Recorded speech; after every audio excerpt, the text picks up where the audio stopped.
যারা তৃণমূলকে আক্রমণ করে, তৃণমূল কংগ্রেসের ক্ষমতা কি একবার নদিয়ার মাটিতে এসে দেখে যাক। যারা তৃণমূলকে দুর্বল ভাবে আমাদেরকে নিপীড়িত, বঞ্চিত, লাঞ্ছিত, অত্যাচারিত, শোষিত করে রেখেছে, যারা মানুষের গর্জন কি চাপড়ার মাটিতে এসে দেখে যাক। জনসুনামি কাকে বলে, জনজোয়ার কাকে বলে।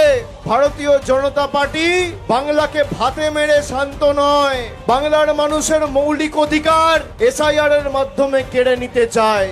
যে দল নদিয়া জেলার কৃষ্ণনগরে অবৈধভাবে পার্টি অফিস চালায়, সে বাংলার 10 কোটি মানুষের বৈধতা নিয়ে প্রশ্ন করে কিভাবে? যাদের পার্টি অফিস অবৈধ, সেই দলকে আমাদের নাগরিকত্বের পরিচয় দিতে হবে। যখন ইচ্ছা চাইবে নোটবন্দির নাম করে 10 কোটি মানুষকে লাইনে দাঁড় করিয়ে দেওয়া, যখন ইচ্ছা চাইবে নাগরিকত্বের প্রমাণ দিতে হবে।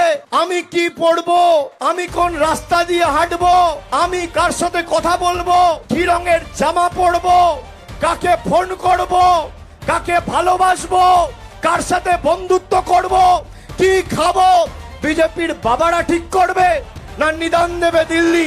বাংলার মাটি দুর্জয় ঘাটি।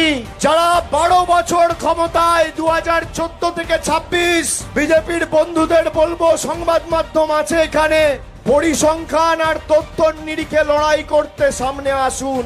জায়গা আপনি বাছুন, মঞ্চ আপনি বাছুন, সময় আপনি বাছুন, তারিখ আপনি বাছুন।